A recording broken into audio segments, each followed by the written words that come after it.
Hello, good evening, welcome, and thank you for joining us tonight. Yat Haumidakiapi, my name is Tom Goldtooth. Dakota Chaze Makupi Matho Awayakapi Hemakiapido. Dene Navajo Ka Dakota Miedo. I am the Executive Director of the Indigenous Environmental Network and one of the member organizations of the Green New Deal National Network and a member of the coordinating team. A quick note on logistics. Closed captioning is available if you're watching on Facebook and YouTube. Twitter closed captioning will show for those on desktops. There's also a Spanish caption version available on greennewdealnetwork.org. greennewdealnetwork.org. If you're watching this on social media, please share this video right now so that more of your friends can join us, and throughout this call, share your thoughts by commenting or replying on Facebook and Twitter using hashtag #TimeToThrive. Thanks again for being here. Amidst multiple devastating and overlapping crises from the pandemic, racial injustice, anti-indigenism and erasure, economic devastation, and energy and climate injustice, we now have a historic opportunity and responsibility to set our future towards a Green New Deal, a climate and care, jobs and justice agenda for the future. For the first time in a decade, Democrats control Congress and the White House. This is because for years, our movements have been growing and building power from the bottom up. Within the first 2 weeks of the Biden administration already, we're seeing that victories are possible, from the Environmental Justice Advisory Committee to the Civilian Conservation Corps. It's good to see President Biden fulfilling some of his campaign promises and listening to our movement. We should celebrate. But we know there is still much work to do. We know that the fossil fuel industry, wealthy elites, and status quo politicians are scheming and preparing to make sure that little progress gets made with false climate solutions that do not cut emissions at source, and little progress that actually helps working people, Black, Brown, Indigenous, and rural communities. They are prioritizing their wallets instead of the public interests of the country, and again, are hell-bent on preventing meaningful and real action on climate change and global warming. It will take all of us working together to make our voices heard and demand real transformation and goals towards systemic change. We are engaged with both eyes open. This is not our first rodeo. This is not the time for incremental steps that will then be watered down even further in bad faith negotiations. It's time for bold and ambitious vision and action. Tonight, we'll talk about the Thrive Agenda, the plan that will create millions of good, safe jobs with access to people, to labor and unions, and with public investments directly in Black, Brown, and Indigenous communities and our Native nations. You will leave the call with concrete action steps and updates on what's next. It's going to be a great night, so let's get started. The Indigenous Environmental Network, a grassroots network, has been working with the broad coalition of organizations for the last year called the Green New Deal Network. The Green New Deal Network is a campaign in 50 states within Indigenous Native nations and in commonwealths. At the national level, the coalition is made up of 15 membership-based organizations: Center for Popular Democracy, Climate Justice Alliance, Grassroots Global Justice Alliance, U.S. Greenpeace, Indigenous Environmental Network, Indivisible, Movement for Black Lives, Move On, People's Action, Right to the City Alliance, Service Employees International Union, Sierra Club, Sunrise Movement, the U.S. Climate Action Network, and the Working Families Party. Nationally, statewide, tribally, and locally, we are building powerful coalitions to win climate, care, just, and job-creating policies at every level. On the federal level, we are advocating and building the movement for the Thrive Agenda. This is not a flash in the pan. It is a place for coordinating strategy for the multiracial and the multicultural movement for climate, jobs, and justice. Our hope today is that you leave here excited about what we can achieve if we can take action together. To say more about the political moment and the Thrive Agenda, I'm going to pass it on to Varshini, and thank you. Akeha Wopita Do. Thank you so much, Tom. It has been just a deep honor to work with you on this project. Thank you for all the work you have done in the fight for environmental justice for so many decades. And you all at IEN have just inspired me and so many others. So thank you for being here. And thank you to all of you who are watching and joining in. My name is Varshini. I am the Executive Director of Sunrise Movement. I'm so proud to be here. And, you know, a lot of the reason why I'm here is because I work at an organization where we bring thousands of young people into politics, into movement for the first time in their lives. And I see the way that the crisis is impacting the next generation. There isn't a single young person today who has grown up without the specter of the climate crisis just looming over them. And I remember this question that we asked ourselves again and again when we were first starting Sunrise was, you know, where are the adults in the room? Like, why haven't our political leaders dealt with this crisis that is now forcing thousands of climate refugees in Honduras to risk their lives to make it to safety, that has destroyed homes and land and millions of animals from fires and hurricanes and floods.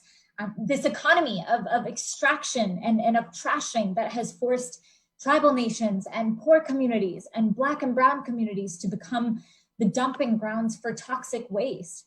But, you know, the hope I have is in witnessing this new generation wake up and rise up, watching 13-year-olds making phone calls to get people out to vote, high schoolers who are striking in the streets and coordinating actions. We're no longer waiting for those around us to act. We are taking on that responsibility ourselves. And so are so many of you who are joining us in this intergenerational fight for a just and sustainable world. And, you know, we have such a huge opportunity ahead of us. For the first time in a decade, Democrats control Congress and the administration, which gives them a tremendous ability to enact change.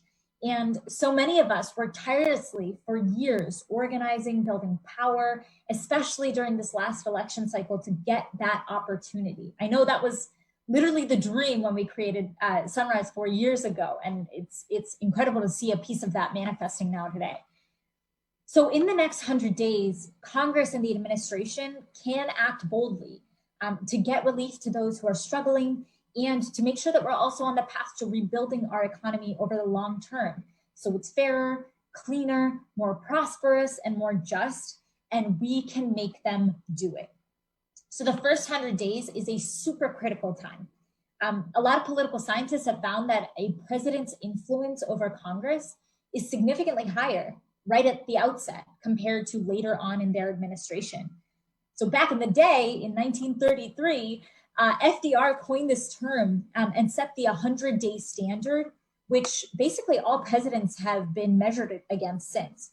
FDR was able to lay the groundwork for the New Deal in his first 100 days. Lyndon B. Johnson was pushed by the civil rights and the labor movements in his first 100 days for the ultimate passage of the Civil Rights Act and Medicare. So to put it super bluntly, the first 100 days are when new presidents have the most power. And the first 100 days are when we have to make sure that they get the political imperative to be bold. So we don't have any time to waste. And the good news is, because of a lot of our organizing, the Biden administration has indicated that they will propose a comprehensive just economic recovery proposal soon. Soon as in like this month. And that is going to be a proposal for rebuilding and renewal on a historic scale. And so what the president proposes, that's going to be the starting point for Congress's plan. And so what he proposes is going to have a considerable impact on what Congress ultimately passes. So that doesn't mean that members of Congress are off the hook, however, from feeling our pressure. And there's two pieces to this equation.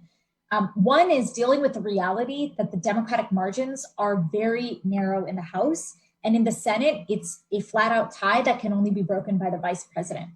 So constant grassroots organizing, encouraging our members of Congress to do the right thing in all 50 states is going to be critical. We're also going to need every single Democrat to be on program, and just that will be a massive effort. The second piece is, the fact that Republicans are reconsolidating around Trump. We're already seeing them issue calls to move past January 6th, and we know that they're going to do everything in their power to minimize or kill a recovery package that can actually serve our communities in the long term. They're going to have think tanks powered by the billionaire class and spending big on disinformation campaigns to back them up too. So winning the Thrive agenda to ensure a bold, just recovery and climate package is going to take everything that we've got. And now I'm going to pass it to Margaret to share a bit about why the Thrive agenda is exactly what we need to be pushing right now. Thanks, Varshini. So my name is Margaret Quassen, and I'm the Green New Deal National Organizer with Grassroots Global Justice. So as I'm sure all of you have experienced, last year was a life-changing year for almost all of us. And I know that for me in New York City, it was filled with a mix of uncertainty and fear and inspiration and purpose. Uncertainty and fear because my roommate was one of the first 50 people in New York City to test positive for the virus after advocating for hours that she needed a test. And while my roommate thankfully survived her case, at its peak, 1,000 people in New York City were dying every day. The year was also filled with inspiration and purpose because we saw historic uprisings in defense of Black lives over the summer when millions of people took to the streets, as well as workers going on strike in the Strike for Black Lives. As Tom said, we are facing multiple crises at once. The COVID pandemic, accelerating climate change, the searing effects of structural racism, massive unemployment, and millions of families on the brink of eviction. But we are more prepared than ever, and we have the momentum. When there is political will, we know that transformative change is possible. If there is one thing that the original New Deal showed us, it is that we can create millions of jobs if we make it a priority. What we also know is that the New Deal wasn't for many of us, leaving out huge sectors of society, including Black workers, Indigenous peoples, and femmes. But we can do the Green New Deal differently, and it starts with the Thrive agenda. The problems we face are big, but so is our vision. And at the Green New Deal Network, I think that we really understand that the goal of recovery shouldn't be to go back to what it was, but to actually advance us to a healthier, more just world. So the Thrive agenda says, let's invest in good jobs, in green, low carbon jobs that include the life-giving essential labor of care workers like nurses and teachers and workers who care for the elderly and most vulnerable. Let's invest in jobs building affordable and energy efficient housing and workers who can retrofit buildings from schools to offices to broader housing. Let's invest in the dignity and livelihood of campesinos and campesinas, Black farmers and small farmers producing food in more sustainable ways. Let's put millions of people to work building wind turbines, installing solar panels, and expanding public transportation and maintaining electric infrastructure. The Thrive agenda talks about how we can do all of this. We can make investments in care and climate jobs that are good jobs that pay a decent wage and have strong benefits with workers who are represented in a union. We can also do it in a way that makes sure jobs and investments are distributed equitably. Investing first in the communities that were left behind in the economy of the past and that were harmed by environmental racism. We can prioritize Black, Brown, and Indigenous communities hit first and worst by climate change, as well as displaced workers who will need to transition. There's so much to be done, but it is necessary, and our movements have the solutions. So Thrive, it stands for transform, heal, renew by investing in a vibrant economy. The Thrive Agenda is a broad and bold vision to address the many ways that our economy and society are currently not set up to work for us. And so now I'm going to pass it back to Varshini. Yes, Margaret, that sounds good. Transform, heal, renew by investing in a vibrant economy. That is what I want to be fighting for. And so you might know, but there are actually 8 Thrive pillars that make up the different components of the plan. That could look like ranging from, averting climate and environmental catastrophe to investing in Black, Brown, and Indigenous communities to creating millions of good, unionized, high-paying jobs. And I'm not going to go through every single one right now, but encourage y'all to look through the website and learn more about each one. But I think Margaret and I are going to take a second to highlight a few that we really love. One of the ones I'm just thrilled about is the first one. So creating millions of good, safe jobs with access to unions. We need to be investing in things like building clean and affordable public transit, expanding wind and solar power, upgrading broken infrastructure, supporting family farmers and agricultural workers. And all of these things create jobs. And in fact, economists estimate that a bold economic renewal plan, like the one that's outlined in Thrive, would create nearly 16 million new jobs and sustain them over a decade. That means the Thrive Agenda would create enough jobs for all of the 14 million people who are currently unemployed US workers to go back to work, building a more just, healthy, and stable economy. And it would create good jobs for people who currently work in the fossil fuel industry, so everyone is included in the transition. Thrive would essentially eliminate the unemployment crisis. And we need to make sure that through all of this, we are fighting to build worker power and for these jobs to become the family supporting jobs that every single person deserves. Margaret, do you want to share a bit about what you think a key pillar of Thrive is? One of your faves? Yeah, absolutely. Just hearing you say 16 million jobs, that's incredible. So, we're definitely at GGJ invested in all 8 pillars. And at the same time, I think our members are finding it particularly important that Thrive includes pillar number 3, which is investing in Black, Brown, and Indigenous communities.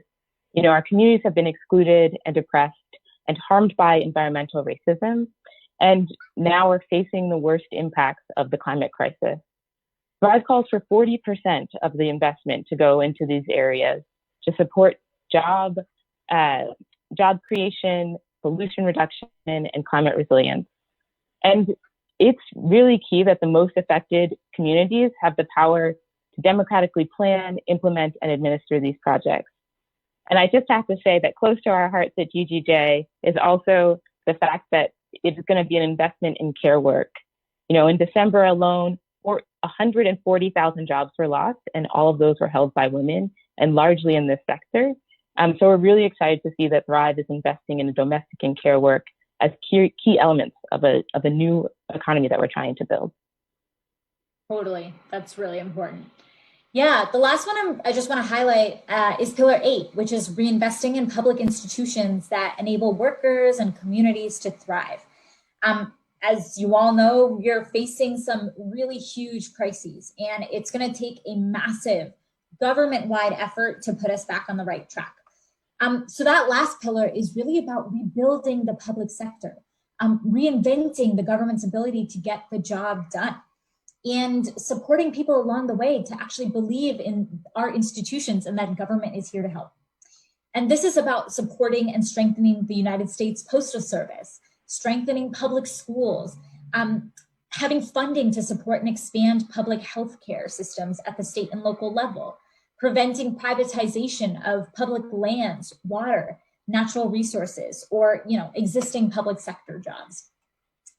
And so Absolutely. It just feels, yeah, totally. And so it feels really good to actually imagine this as a reality. And I think reading through these pillars, I'm like, oh my God, like I was getting hyped listening to you talk about the ones that you were excited about, Margaret. So I was like, if this became our reality, like what might this mean for generations down the road? And for us, like literally right now. And so many of us worked immensely hard on this last election. So we can't miss this critical 100-day window of opportunity to push for the Thrive agenda. So just to be really clear about the stakes, Biden and Congress have the most power and opportunity to act right now at the start of the presidency and at the start of the 117th Congress. It only gets harder from here. If we don't organize and if Congress and President Biden fail to deliver meaningful progress on economic recovery, Democrats may lose control of Congress in 2022. And we just can't afford to lose.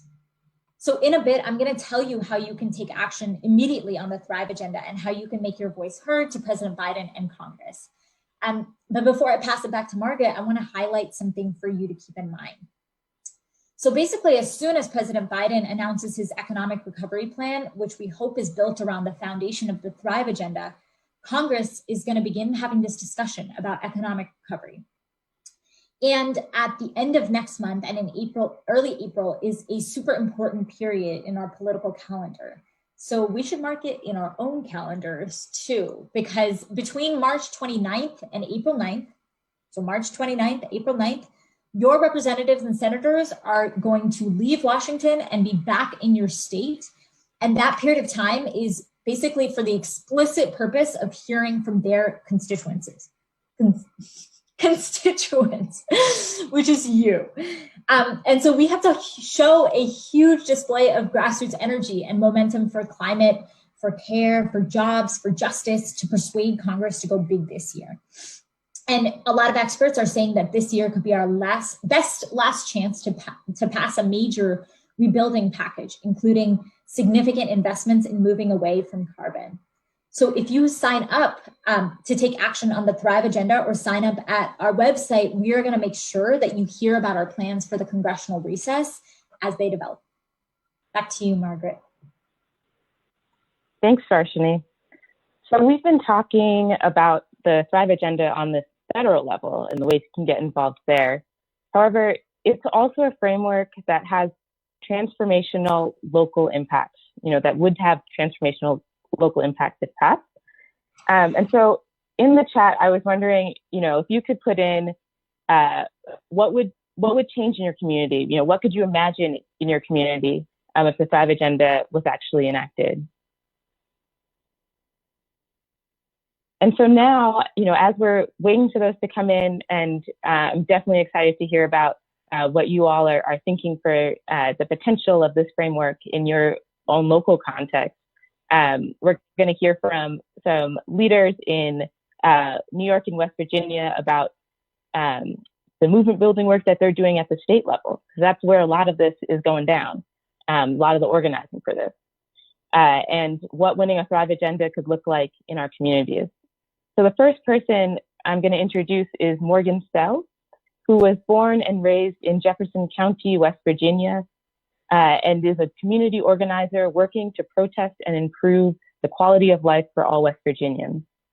She is the director of campus ministry and youth programs at Shepherdstown Presbyterian Church, president of the Eastern Panhandle Green Coalition, and currently the West Virginia regional organizer of the West Virginia Jobs and Climate Alliance. I'm going to pass it to you, Morgan. Thanks, Margaret. Good evening, everyone. So grateful to be with you all here tonight during this important and exciting time in America's history, during these first 100 days of a new presidency, My name is Morgan Sell. I'm honored and humbled to share this perspective of how this economic recovery plan, this Thrive agenda, will help the people in West Virginia. For far too long, our state has been seen in the public eye as the leader in things like obesity and drug overdoses, and most recently, racism and xenophobia. Often in the news for chemical spills or mine disasters, we are far past due for a narrative shift here in West Virginia. As you know, our state and others have carried the weight of our nation's fossil fuel addiction, and our working families have been used as pawns to further justify investing into this dying or retiring coal industry. Our people are leaving the state in droves, leaving behind dilapidated infrastructure and mine-scarred landscapes that were abandoned when the blood flow of this coal economy left the region. This economic recovery plan, this Thrive agenda, which is grounded in the principle of reparations for tribal nations, Black and Brown communities, and rural communities of coal country, addresses the very importance and priority of a federally funded and equitably administered just transition now. Our people are hungry for opportunity. A just transition in West Virginia is not about tackling climate change. For us, it is simply about keeping a roof over our heads and food on the table. As noted in the Thrive agenda, a transition is just only if frontline stakeholders are involved in the molding of the solutions that are then in turn supported by these policymakers. By establishing a Just Transition Task Force, as well as a National Commission on Energy Democracy and Renewable Energy Future, we can shift the investment priorities and provide displaced fossil fuel workers with good paying union jobs in the clean energy sector. This is not a bottom-up or a top-down scenario. This is a holistic approach that incorporates broader funding sources to invest in and retrain folks who lie within these impacted communities. This is not a replacement of coal.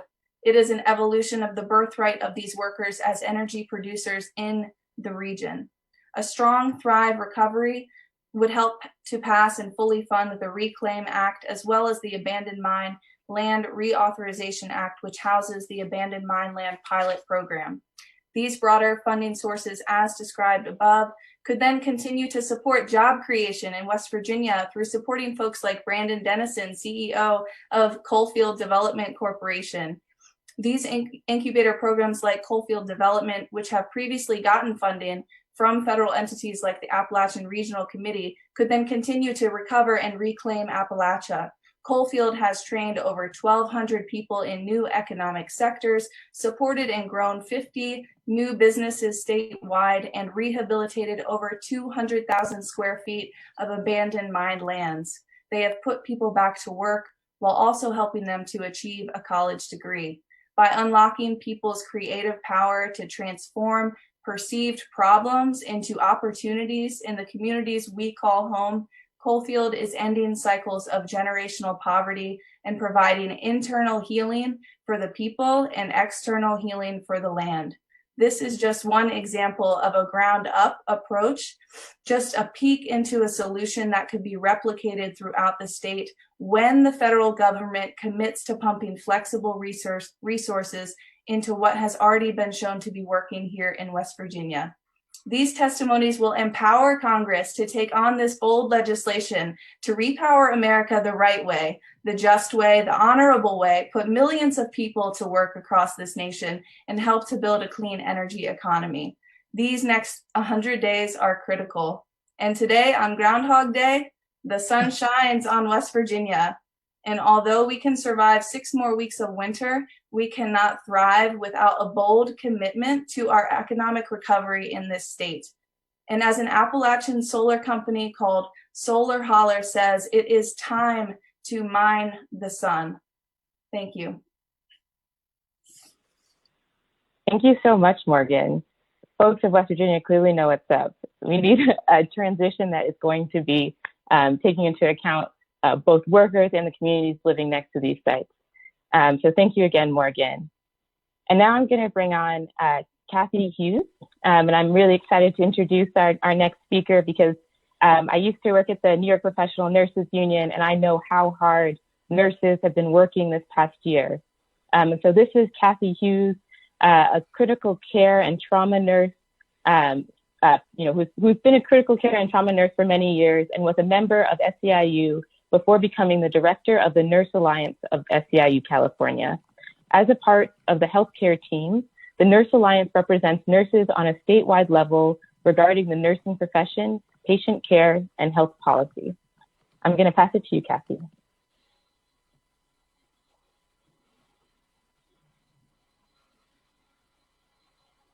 It helps if the old lady can figure out how to unmute herself. Thanks, Margaret. Thanks for having me. You're fine. You're doing fantastic. Yeah. The Service Employees International Union, SEIU, is a 2 million member union with our largest sectors being healthcare and public employees.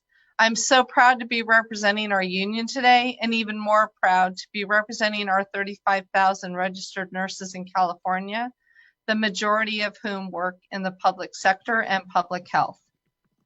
The devastating impact of climate change really has become a public health emergency.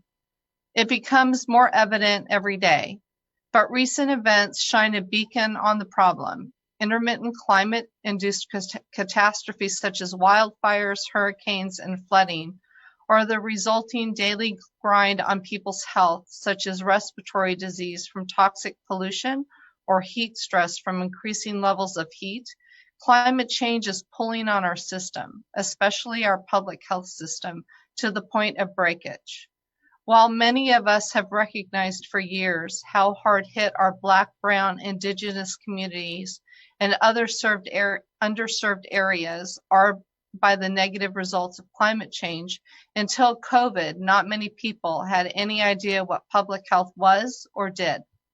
There's a reason why the term safety net is often used to describe healthcare and funding in our public sector. The population largely served by public health are the people I just mentioned.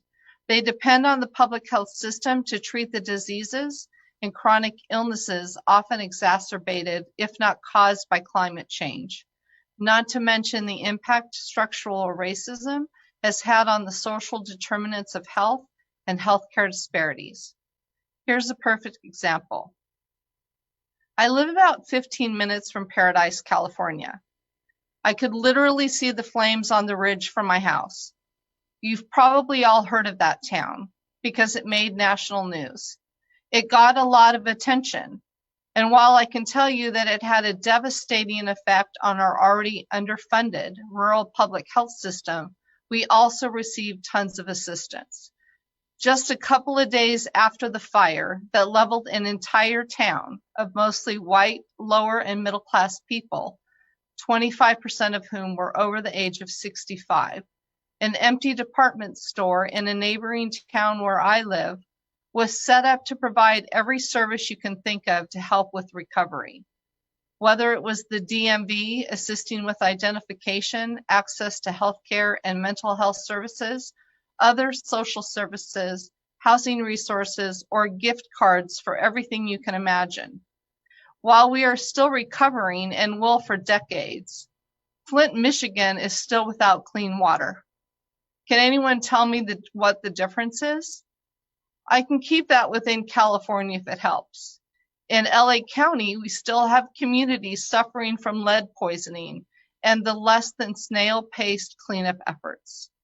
To keep that in the realm of climate change, every year during wildfire season, our agricultural and other essential workers are required to keep working in the toxic smoke, while many of us have the luxury of air conditioning, proper PPE, which we now all know what that is, and healthcare benefits that don't rely on a broken public health system.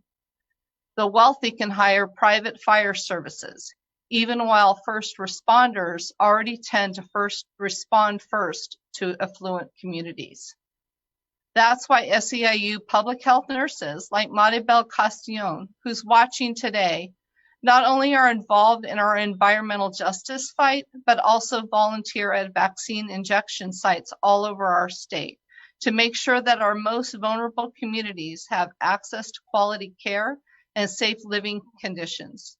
Public health, including our nurses, are the lifeline for communities they serve, and our most vulnerable communities are only vulnerable because of decades and decades of structural racism. We need federal and state action to address our need for resilience in the face of a changing climate. We need big investment in infrastructure, and part of that infrastructure is about people and what we're calling social infrastructure to create strong, resilient communities and the ability to respond to the growing climate crisis, especially in the public health arena. That's why SEIU is proud to be part of the Green New Deal Network and support Thrive. Thanks again for having me.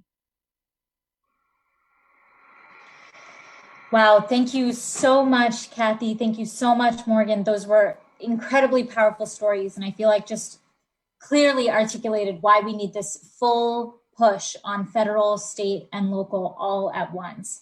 And you also exemplify so much like why I believe in this vision and I'm fighting for it so hard. And I am feeling fired up. I wish I could see where all of you are right now who are tuning in. Unfortunately, I can't, but it would be great if you could just share with each other. How are you feeling? Are you ready for us to win the Thrive agenda? Are you motivated and excited by what folks have shared here today? And I hope it was a resounding yes, because this is where we are going to be asking you to take action alongside us and take action right now. So my first ask for you is, we need President Biden to take meaningful action that addresses climate, economy, racial inequality, and the pandemic all at once. And we want Biden to adopt the Thrive principles in his plans for an economic stimulus and recovery. And we want to send his administration grassroots messages. So you can use the link that you're going to see on your screen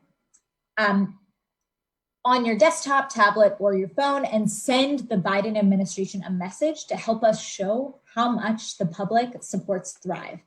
So that's linktr.ee/Thrive agenda.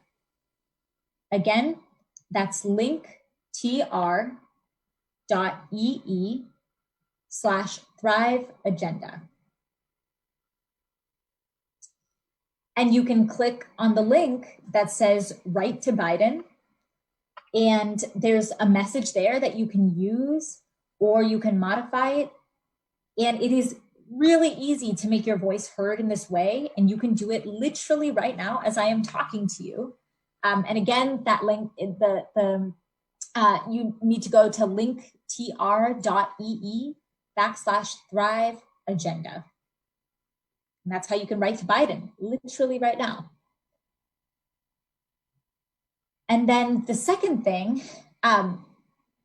so as we ensure that Biden hears our demand to adopt the Thrive agenda as the central foundation for his plan, members of Congress can take action immediately as well. So right now, members of the House and the Senate can sign their name onto the Thrive resolution. And we really need members of Congress to publicly commit to fighting for legislation that upholds the 8 pillars of the Thrive agenda. So it's really important that members of the House and Senate sign on to the Thrive resolution now, just as it's an important pressure to the Biden administration as well. So the great thing about this is you can use the exact same link that we just talked about. So linktr.ee/Thrive agenda. It's on your screen. Click on the button that says this time, Write to Congress. And it takes just literally 60 seconds to use this link. There's a template message. You can use it. You can change it, put it in your voice. It takes just a few seconds. But this allows for us to get a lot of messages to both our congressional officials as well as the president. Cool. Thanks everyone for taking action. And I hope you will take action with us every step forward over these next 100 days. And now I'm gonna pass it on to Margaret for an important conversation with our congressional reps. Yeah, thank you so much, Varshini. I'm really excited about this next panel of folks. It's, all of the representatives who've been having our back, who are our allies in the halls of Congress, who are really pushing forward the Thrive agenda right now and the Green New Deal more broadly. And so thanks to all the folks who are already taking action at home right now, planning to write letters and or making calls, signing up on that link. And to the folks who are a part of state organizations who are already engaged in work around the Green New Deal, maybe at your state level, maybe at the local level, and who are plugged into this national federal fight for legislation that could be transformative, like the Thrive agenda. Because again, we're fighting for an economy, for our economy to be transformed over this next period.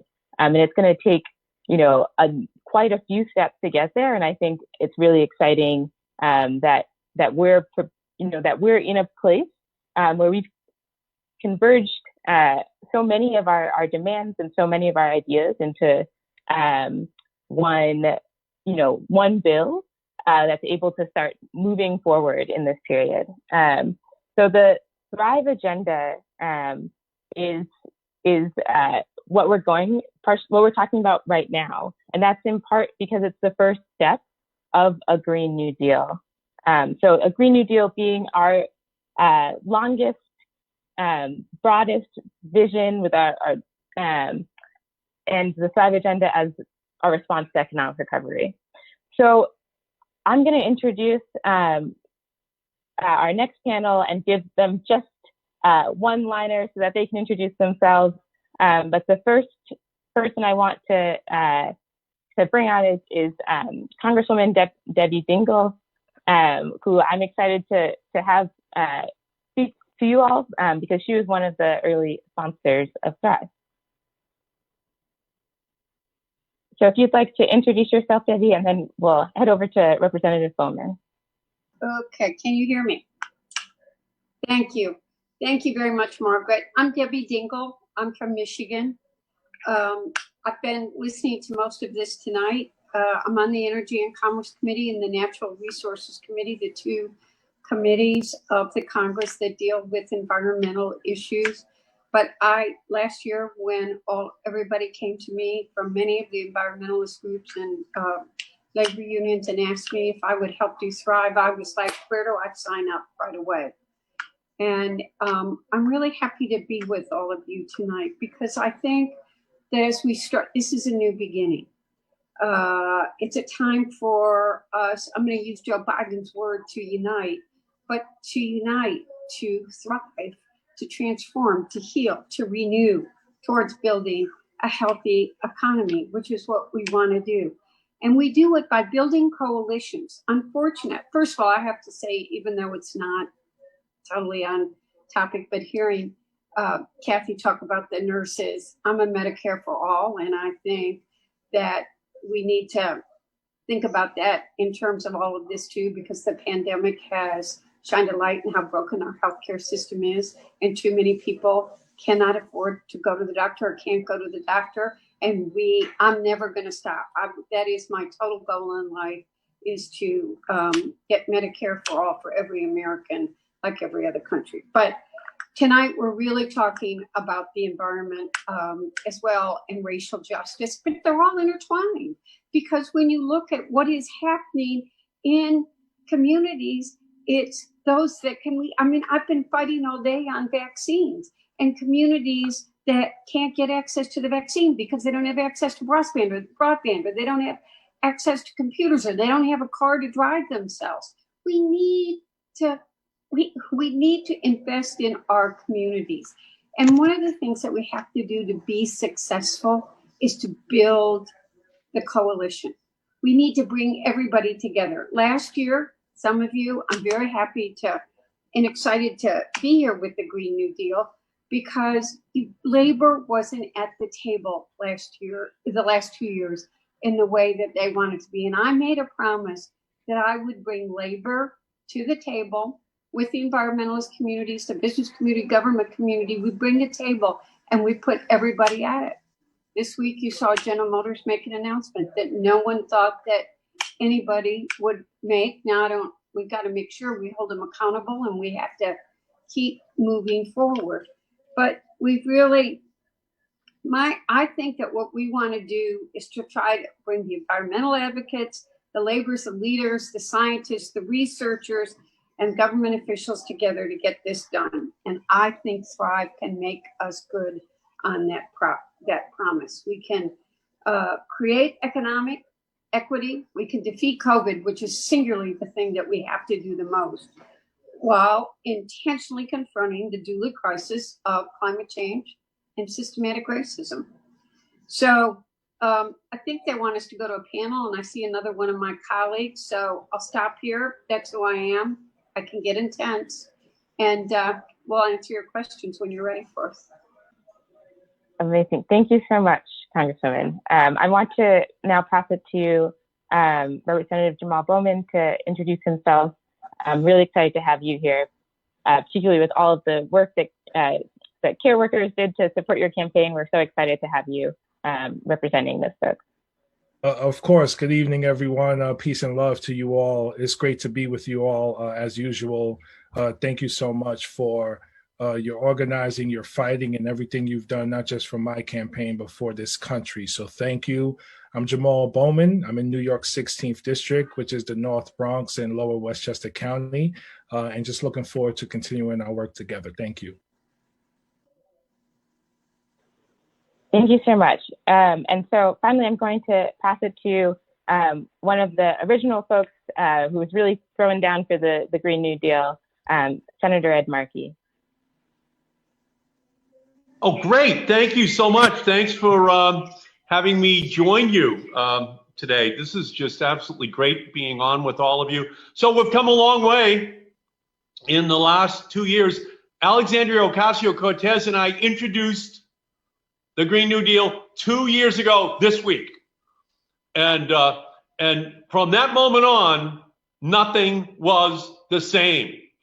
We were able to kind of catalyze a movement, especially driven by young people in this country, to join in, to demand that we do something that is fundamental, that Green New Deal wasn't just a resolution, it was a revolution calling for 100% clean, renewable, zero emitting energy, a revolution for the right to clean air and water for every single American, a revolution on our streets and at the ballot box, demanding that this existential threat be dealt with. And that is why we have a Green New Deal network. And it's only in the last 2 years since we introduced that resolution that this network has come together. And it is just so exciting for me to be here with Debbie Dingell and with Jamal and with all of you this evening, because this will be a revolution in creation of union jobs. And we put it right into the Green New Deal. Union jobs, prevailing wages, we put it right in there. And we made it very clear this is going to be millions of union jobs that are going to be created. But we also said something else, that we had to do it with environmental justice. We said that we had to put frontline communities, minority communities, communities of color, those who had historically been harmed at the front of the line to get these jobs. And what we say in the Thrive resolution is that 40% of that funding should go to those communities. And that's what Joe Biden has now built into his infrastructure plan, his green energy plan, 40%, dealing with these environmental justice issues that are historic. And so all I can say to you is that this is a movement whose time has come, and we're going to try to build it into every one of the Senate bills that are coming through, so that it's in the reconciliation bills. And if we can't get everything in, then we're just going to have to repeal the filibuster, so that we make sure that we do have justice. And as you know, it's intersectionality. It's racial justice, economic justice, climate justice, health justice, all together. It's intersectionality. It's all of these issues converging, and the climate crisis contains all of them. It shines a very bright spotlight on it. And the Green New Deal, the Sunrise Movement that rose up, I see you, Varshini, and all of you who are here, Sierra Club, this incredible coalition. Our time has arrived, and we need your energy to just keep getting higher and higher and higher, because 2021 is the year in which we're going to write this new history. So thank you all so much for being here tonight. Thank you for inviting me. Thank you so much, Senator Markey. Absolutely. It's clear that the movement is already making an impact. And now in this coalition, there are frontline forces who are ready to step into leadership as well. So it's really exciting that all these forces are converging in this moment. I want to pass it to to Congressman Bowman to talk a little bit about, what or who are our movement's biggest obstacles in passing a bill that's aligned with the Thrive agenda. So unfortunately, we still have too many of our Democrat colleagues who haven't fully committed or are on board with a Green New Deal as of yet. Unfortunately, they don't share the vision that we share. And I think it's sort of an exercise in a lack of vision and maybe apathy from being within these institutions for far too long. And then obviously our Republican colleagues, particularly our Republican colleagues, not just in the House, but in the Senate. So we have to continue to inform, we have to continue to educate, we have to continue to organize. And even at the White House level, President Biden, I believe his commitment to racial justice, and I believe his commitment to environmental justice, as you all, have pushed him to this point to become the most progressive, have the most progressive platform in presidential history. But the people around him, those who are a part of his cabinet, have to also be on board as well.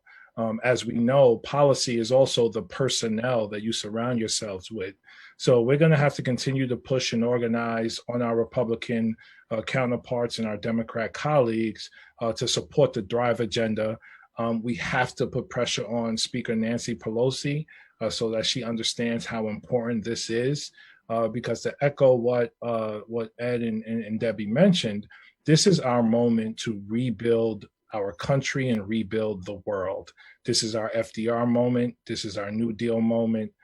As we respond to COVID, we have to create an economy where everyone has a job, everyone has the dignity of work, dignity of housing, health care, and we're giving people jobs in areas where we're not contributing to the carbon footprint in our planet. So everything from animal agriculture to universal daycare, to nurses, to teachers, to health aides, to growing the care economy overall, that's the vision.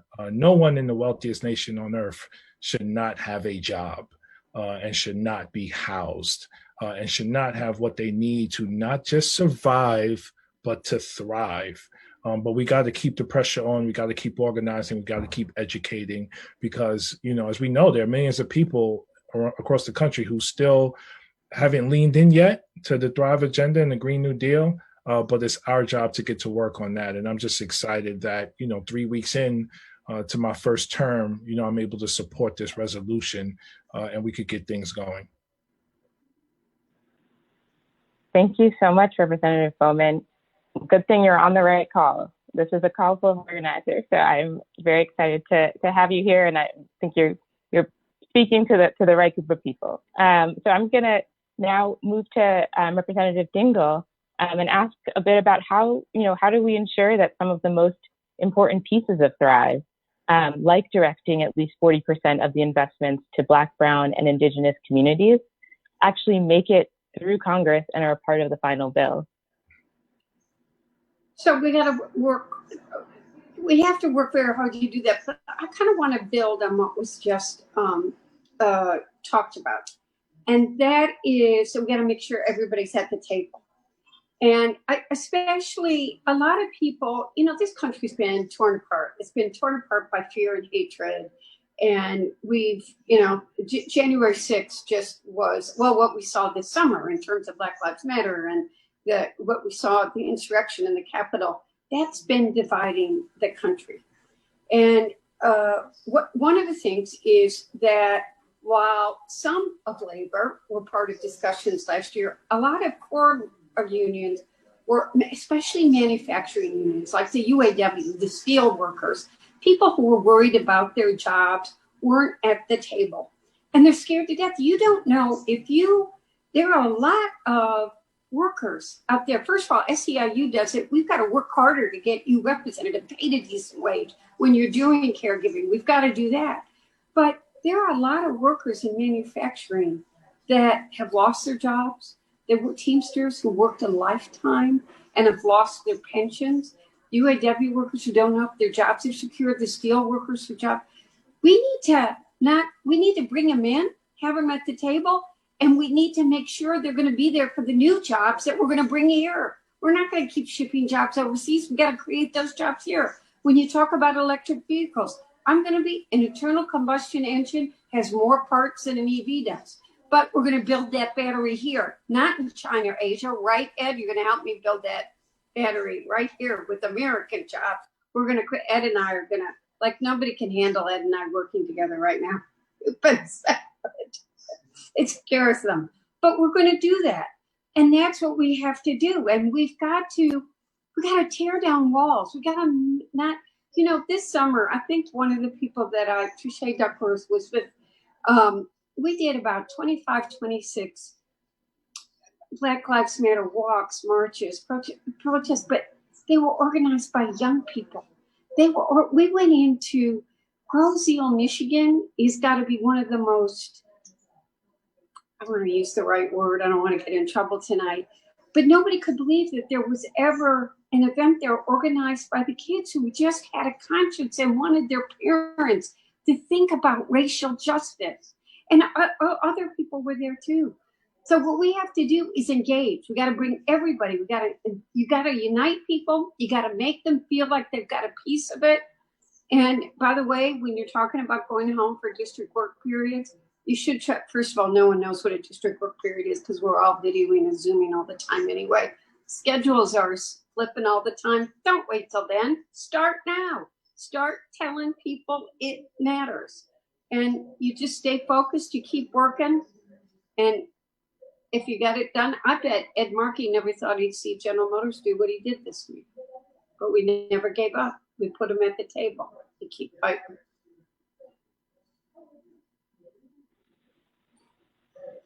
Thank you so much, Representative Dingell. And yeah, to the point of this, you know, the uprising this summer absolutely, I think, was a transformative moment for, you know, millions of people. And it is something that, you know, racial justice is clearly something we need to be bringing to all, you know, all forms of policy going forward. So I appreciate that point that you were making.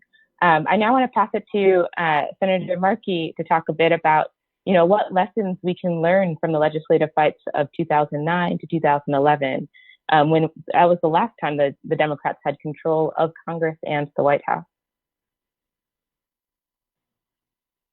I believe you're on mute, Senator Markey. That's an excellent question. In 2009, Henry Waxman and I from California, we drafted a bill that reduced greenhouse gases by 80% by the year 2050. We got it passed through the House of Representatives. Now, we built an incredible coalition that included the AFL-CIO. They endorsed the bill. So with the support of private sector, environmental groups, consumer groups, religious groups, and the AFL-CIO all endorsed it. And what happened? Well, unfortunately, the fossil fuel industry had too many friends in the United States Senate who then blocked it.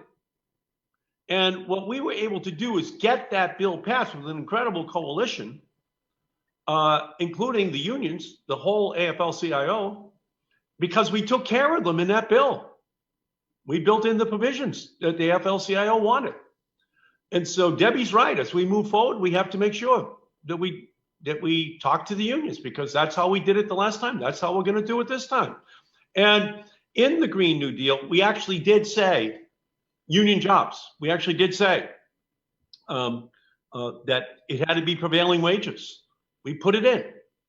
But we also realized back in 2009 and 2010 that we had the inside muscle, but we didn't have a movement. We didn't have a movement. And that's what the Green New Deal has now created. We have a movement. We have political muscle. They saw the 18 to 34-year-olds turn out in historic numbers built around this issue. In my race for the Senate last year, in races all across the country, they saw young people rising up and leading on this issue. And so it's now 2 years after we introduced the bill, and a lot of people were saying, well, why did you build in all of that about racial justice and everyone is entitled to housing and food and jobs? Why did you build that into the Green New Deal? Why did you build in intersectionality? Why did you do it? And now everyone says, how did you know you should build in racial justice? How did you know you should build in economic inequality? And so this movement now has the muscle which we need. And I agree with Debbie. We have the momentum right now. And as she's saying, every year I used to come out on the floor and make the amendment to increase fuel economy standards. And every year General Motors would oppose it.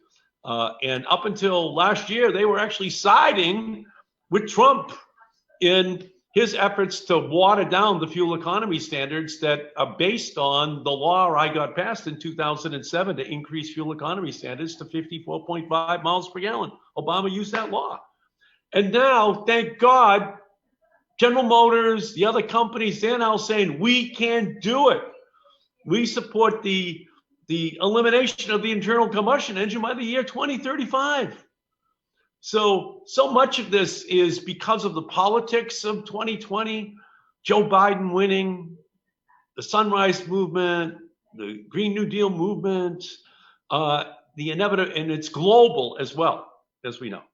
And so the lesson of 2009 through 2010 is you need a movement.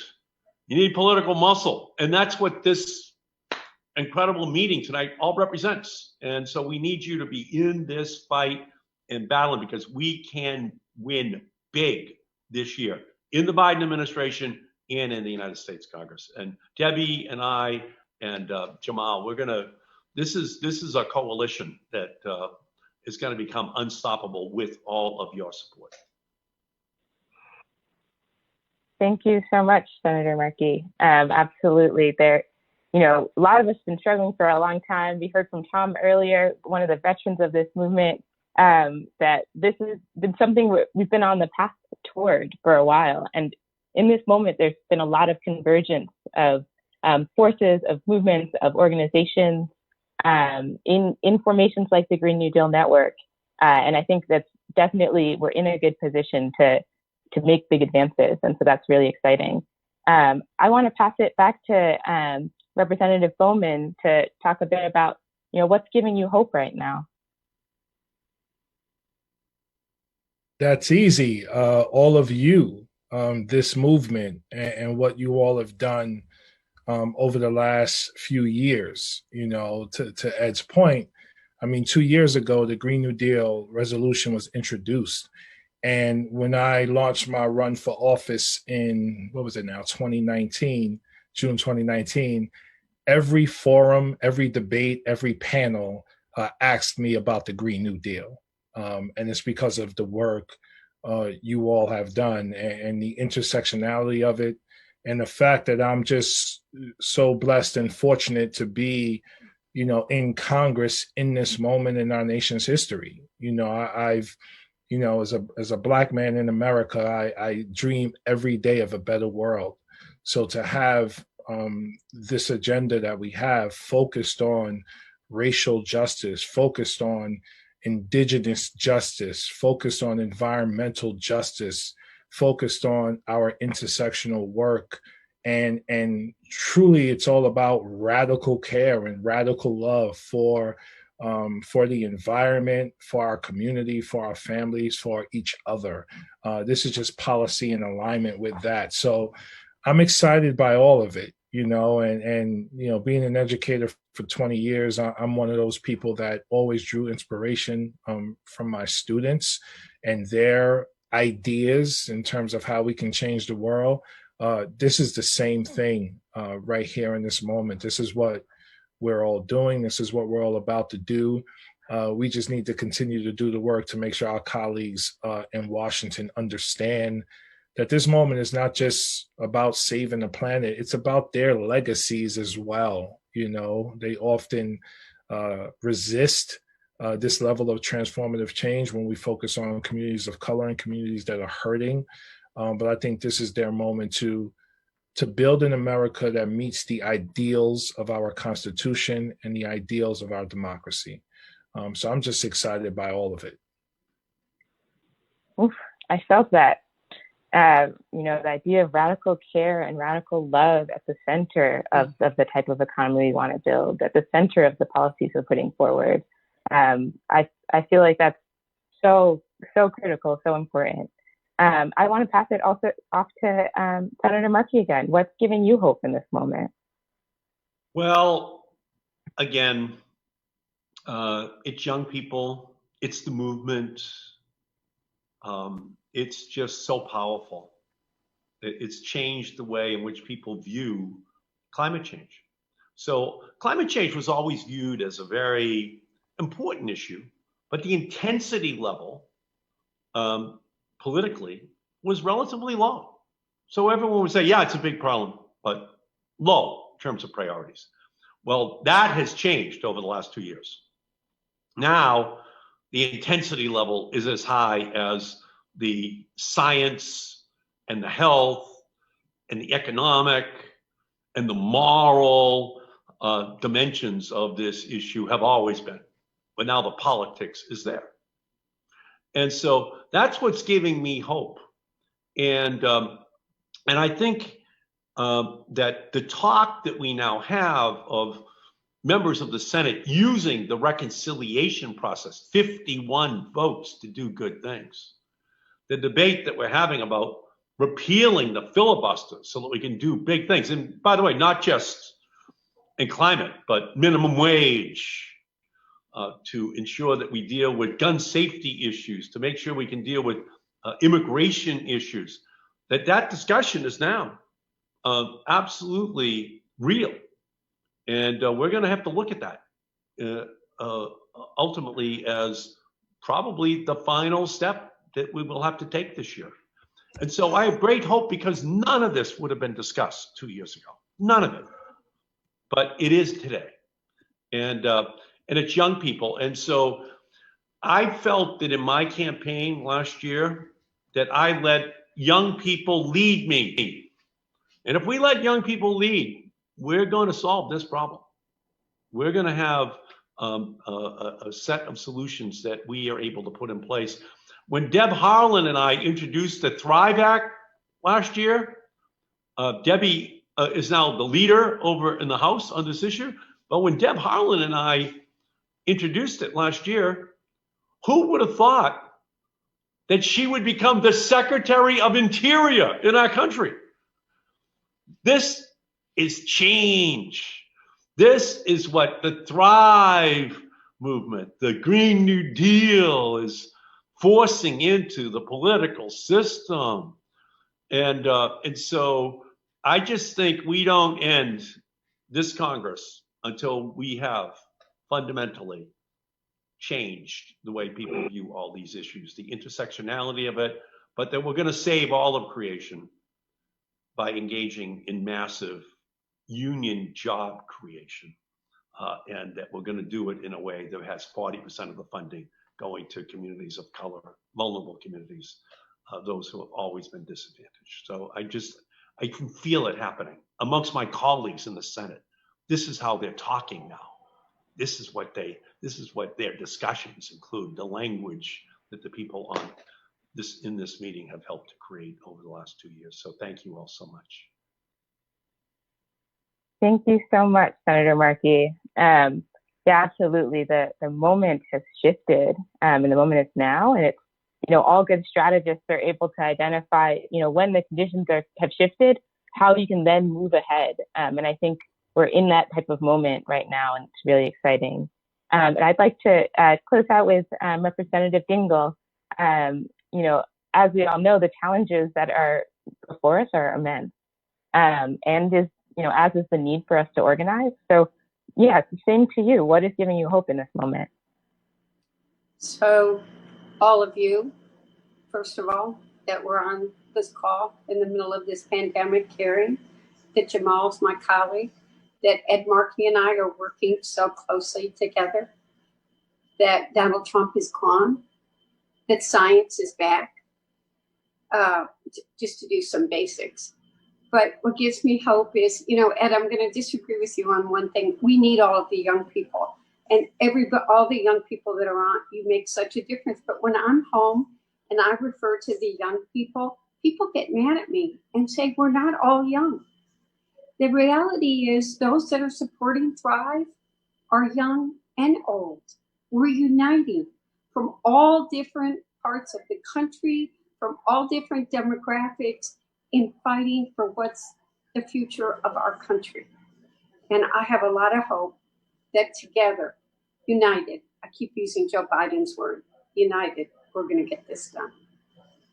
Can I agree with Debbie? I would like to agree with her. When AOC endorsed me, she said, it's not your age, it's the age of your ideas that are important. And these issues now have an intergenerational compact. Young and old joining together, realizing that this is the historic moment in time. Absolutely. It's definitely the politics, I think, and the idea of prioritizing, the people over, corporations and over things that have put the environment last and put people's well-being last. So I really appreciate you all joining us tonight and offering so much to us all. Thank you. And with that, I'm going to be passing it over to Tom to close us out. And just to say for a moment how important it is that we're part of this larger intergenerational movement, and I think it's a really an incredibly exciting moment to be in, and really important to have allies in the halls of Congress as we're doing the outside game and doing a lot of the work in the streets and organizing our people. So thank you again to all the folks who joined us tonight, and I'm going to pass it to Tom. Thank you, Margaret, and thank you for asking those really great questions. And wow. Thank you all for joining tonight. Every one of you, the audience, the viewers out there, civil society, the public, the grassroots, the youth, the speakers. Wow. Remember, let's take action right now by going to that website that Varshini mentioned earlier. I don't know if it's going to be on the screen, but it's linktr, linktr.ee/Thrive Agenda. And write to Biden and your representatives in Congress. Thank you for writing to Biden, and thank you for contacting your members of Congress. We shake your hand. We have a huge opportunity now and responsibility and duties ahead of us. We have a lot of work to do together. Along with our indigenous peoples, our original peoples of this country, our native front line, the water protectors holding the line, and our indigenous leaders, youth, women, and elders, and our native tribal governments, we're all concerned about the recognition of our treaties and the protection of the territorial integrity of the sacredness of Mother Earth and Father Sky. And we're glad to be in this fight with you. Thank you very much, everyone. Wopata tanka, haumitakia wase. Thank you.